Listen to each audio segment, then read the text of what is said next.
Good evening, ladies and gentlemen. Welcome to another live session of GETI Talks. My name is Shilpi. I'm the relationship manager with the Global Education and Training Institute.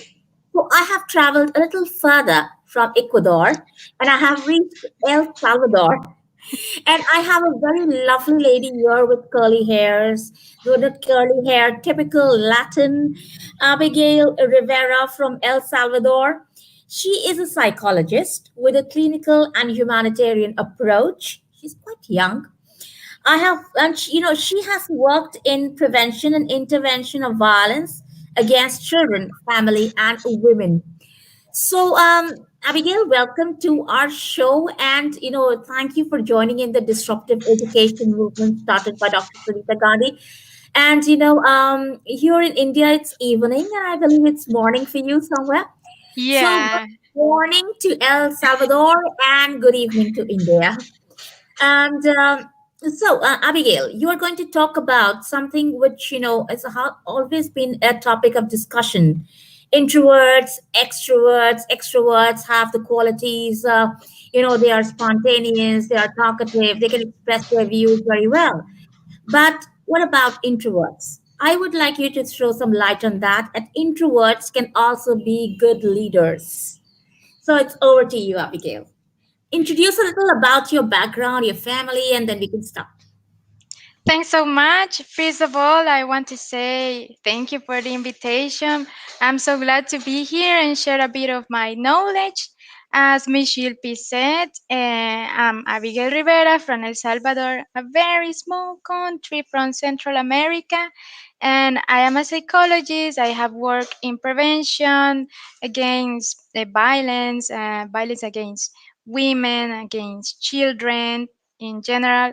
I have led some works of sexual abuse survivors, and now I'm going to talk about a bit introverted people and why they are so good leaders too. Because most people think that introverted people can't be spontaneous enough to be leaders, to lead some groups. So now today I prepare a presentation for you, and as you can read, there is a question. Really? Is that possible? Introverted people are good leaders too? So we'll see why, and you can see here in the image that extroverts are more spontaneous. They say what they think instantly, while some introvert people tend to be very thoughtful. They think before speaking. But I'm going to explain it deeper in the next slides. So we have here an image comparing introverts with extroverts. In the first one, we see introverts like to be alone with their thoughts, like being sitting alone, thinking about what are they going to do next week, next year, what I'm going to do, for example, with my life. If I have some projects, how am I going to display it, etc., etc. They also think things through before they speak. As I mentioned before, extroverts, for example, they like to dive in immediately. They tell you what they think. They don't reflect before speaking or saying something. They speak aloud, while introverts take their time. They think if this is going to work. Is it going to work? I don't know if what I'm going to say is the appropriate thing. And they also get energized by being alone. This doesn't mean that introverts hate people. It means that they need to have a personal space to get energized and work again.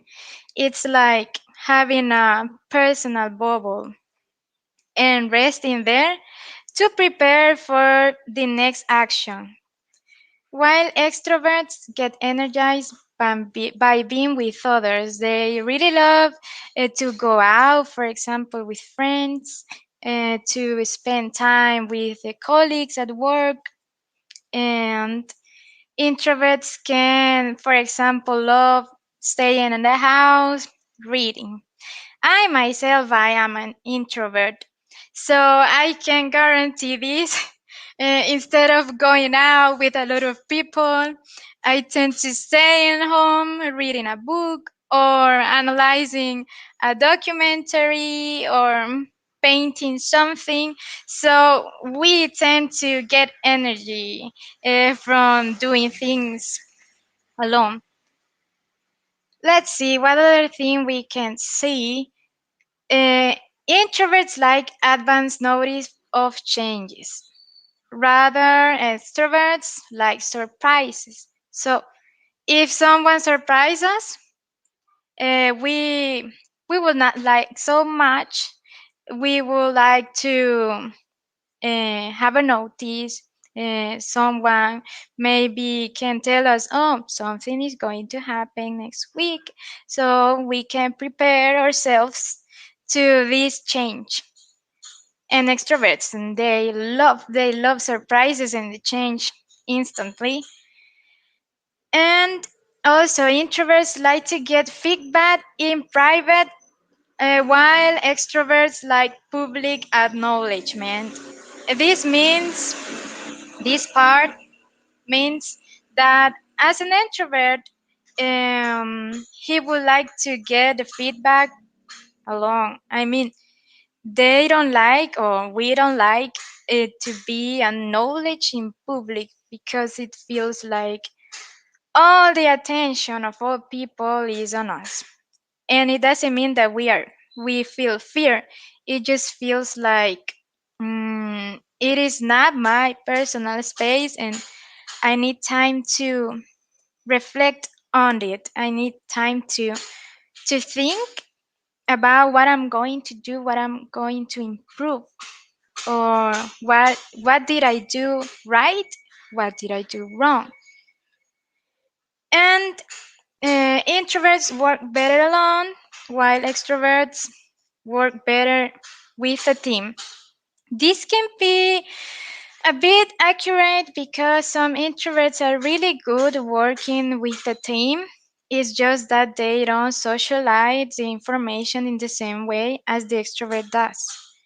It means that introverts can communicate with the team in a different way. Maybe having a one to one meeting, or maybe writing them, and not gathering in a group.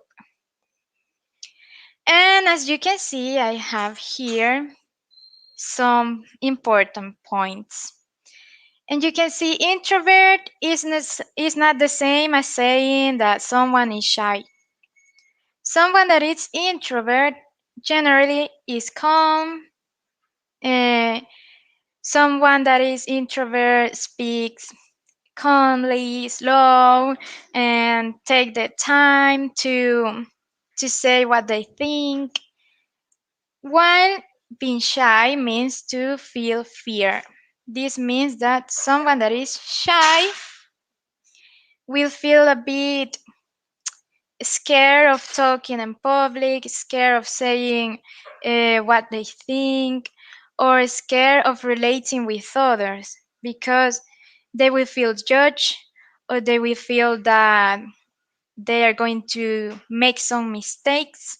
So when someone is shy, there is a bit of anxiety and thing, while someone introvert just can be calm and take his time to say something or to make a decision. So that's the big difference because most people use introvert and shy as synonyms, but there is a huge difference between them. And I would like to remark here that even shy people can be leaders, and I have a good example here. For example, there is a very famous child psychiatrist from the US. He is recognized internationally, and he has his own child trauma institute, but he considered himself a shy person. So before speaking in public, he always say, I'm sorry, but I'm a bit shy. I'm a shy person. So if you see me a bit awkward, it's because I am a bit fearful of what I'm going to say and what are you going to think. And and I hope you understand. So we can see that even shy people, if they accept themselves as they are, and they are brave enough to share their knowledge, they can become good leaders as well. And here I have some examples. As you can see, I have some leaders here, some pictures.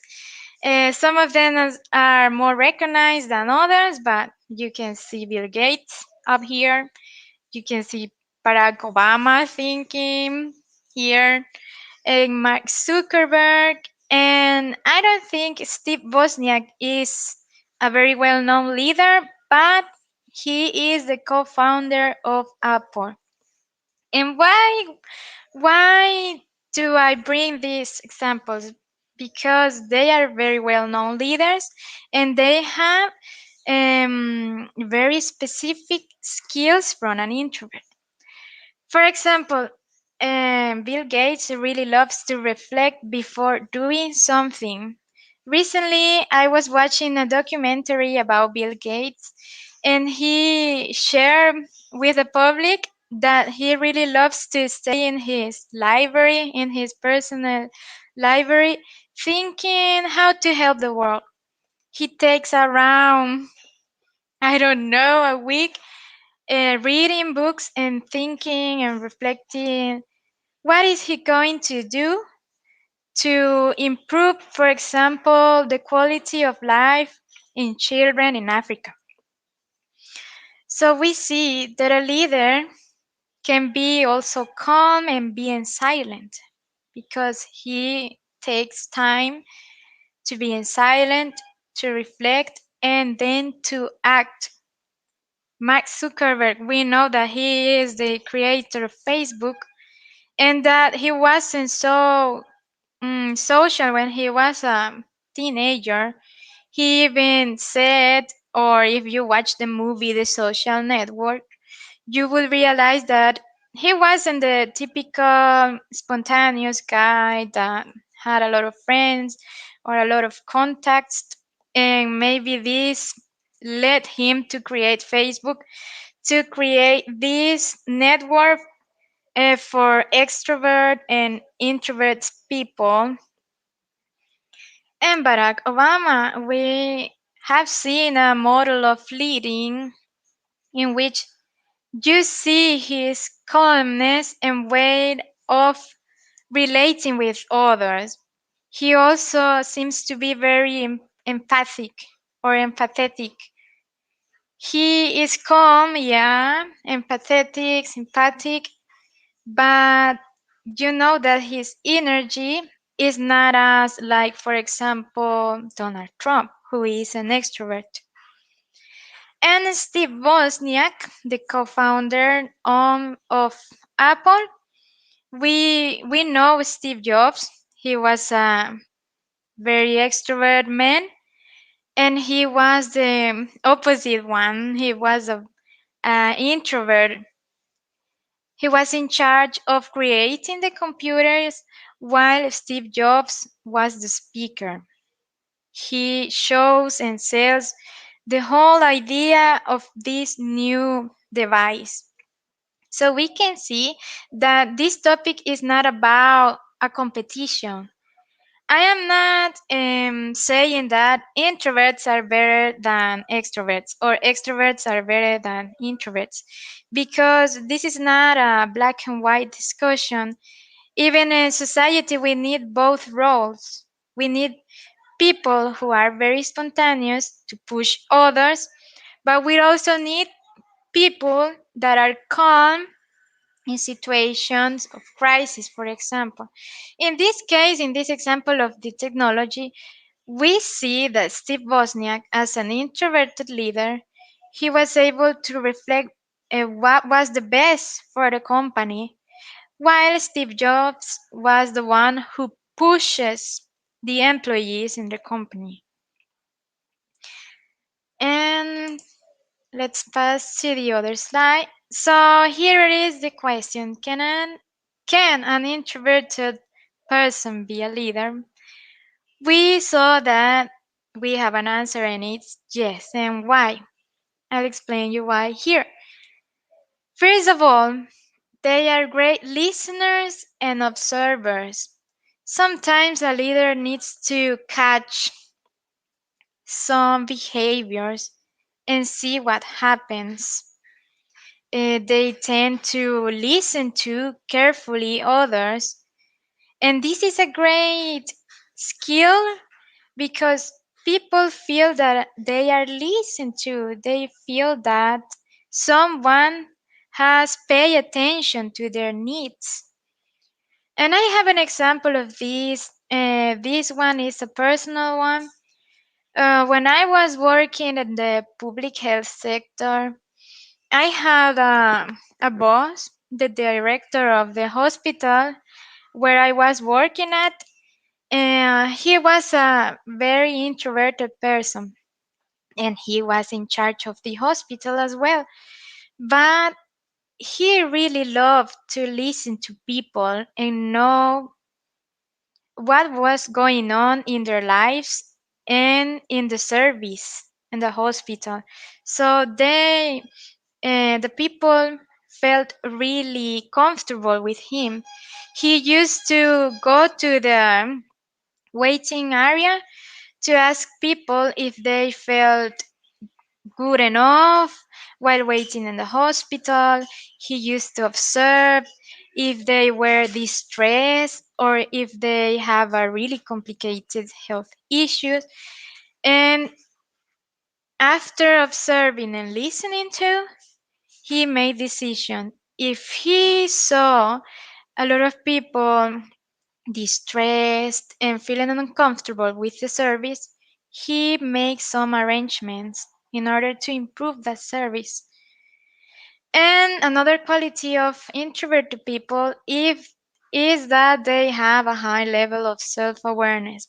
That means that um, we tend to reflect and analyze ourselves when we are alone. How can I do that? What can I improve? What can I do next? How can I improve myself in this field, in this area? How can I speak better? How can I do to improve my way of delivering my ideas, for example? And another quality that makes introvert a good leader is that they think before speaking. This is quite important when making decisions.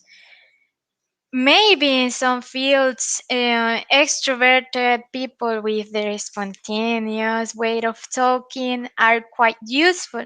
But sometimes when we have to make important decisions at work, it's quite crucial to think carefully before delivering an idea or before communicating something with the whole group.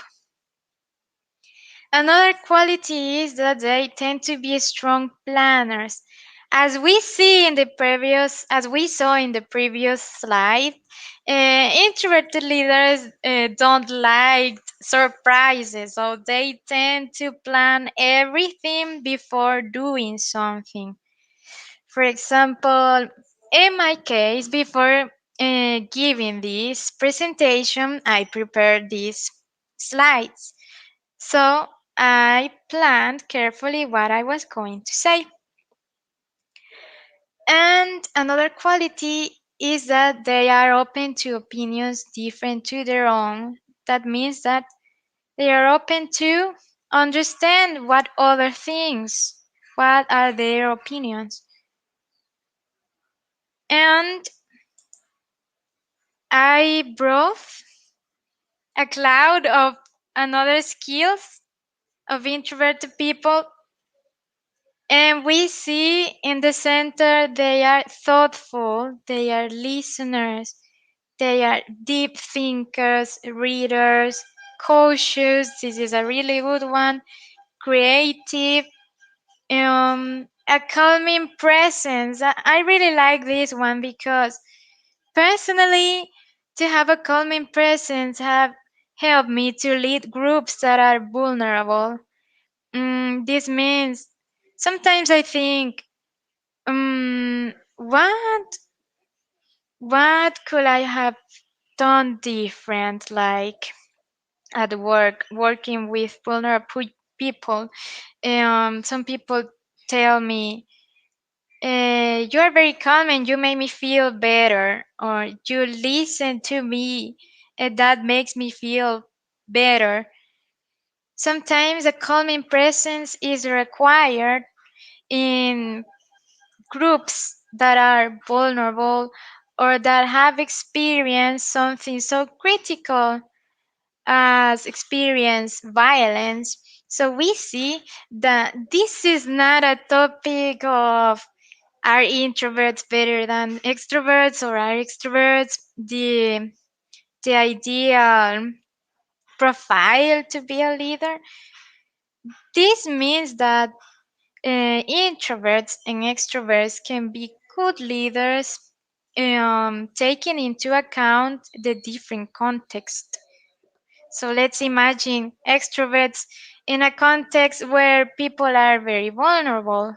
Maybe they will speak first and people need to be listened to first than listen to the leader.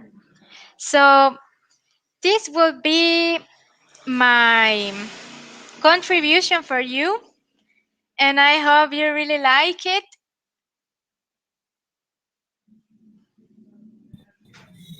We did like it, Abigail. So, um, Abigail, as you have explained so much about introverts, my first question comes from the audience is, so what do you think introverts are good for? What type of careers actually suits these introverts? Oh, thanks for that question. It's very interesting. Introverts tend to be really good in the IT professions. For example, we saw Steve Wozniak, we saw Mark Zuckerberg and Bill Gates that are very well known professionals from the technology field. But introvert people are quite useful. For example, in mental health fields, like the example that I mentioned, the child psychiatrists and psychologists that work closely with vulnerable people because they tend, I mean, because I consider myself an introverted, we are good listeners and observers, and people need that, people that are in vulnerable situation. Yes. And, again, asking another question. Is there a category of people who are in the middle of these two? At times they can be introverts, at times they can be extroverts. So what do we call them actually? That name is called ambiverts, if I'm not wrong. Yes. And there are recent research, I mean, that reflects this, that there are not like purely introverted or purely extroverted. There are some people that have a mixture of both. Right. And is it that, a person, you are a psychologist, so this question can be put to you. If a person is an introvert, can he now become an extrovert? Can he, change his personality? Because sometimes we choose professions where, we might have to imbibe a little bit of quality of an extrovert. So, is it actually easy, or is it possible for a person who is totally an introvert to gain those qualities, to acquire those qualities of an extrovert? That's a really interesting question because most people push introverts to become an extrovert, but that is not so easy. I mean, an introvert can adapt himself, but not change into an extrovert. He Hmm. can feel comfortable with himself, but not forcing himself to act as an extrovert. It would be like it will he will look very fake in that sense. So the best recommendation I will give is to accept yourself, be yourself, and act naturally. I think the calm influence also matters, even in careers that require a very extrovert profile. Introverts has shown that they also have the abilities to improve, to excel in their fields. Yes, that's right. That's absolutely right. As you were mentioning those famous people who have been introverts. So, what do you think is, does society, I believe like everybody will agree that a balance of both, or maybe all the three, ambiverts including, is necessary for society? Yeah, definitely. I think we need extrovert, ambiverts, and introverts in the world because imagine the world with just one profile. It would be not so useful because, for example, we need very extrovert people in the field of, let's see, finance to make fast decisions and to Mm-hmm. push others. Imagine an introvert there. It won't, he won't work. Yeah, that's right. Thank you so much, Abigail, for being here. And you talked about your social work, also working with. You said this would be my last question as for ending the show. You said categorize me as an humanitarian. Not a clinical psychologist. So that actually tricked a question in my mind. Why did you ask me to do that? You know. Oh, that's an interesting one. It's because, yeah, I have worked in the clinical field, but working closely with people who have been affected by violence, it makes me, I don't know how to say it in English, but I became a humanitarian psychology in the moment that I decide to improve or do something about this situation with violence, even if I am working in the clinical field. Right. So, thank you, Abigail. It was a very interesting session with you. Very, very interesting. And thank you for making it so early morning on a Saturday morning for us. So, from India, it's very, very much thank you, what we call dhanyavad in Hindi. And Oh, you are most welcome to India as you love Indian cuisine. So, hope to see you in yeah. India someday. Yes, thank you so much for inviting me, and I hope to go to India soon because You're I really welcome. love your food. Yeah. Okay, so take care, and everybody else, a very good night from my side and from Global Education and Training Institute. Stay tuned in, although there is a Sunday tomorrow, but we have some interesting sessions for you.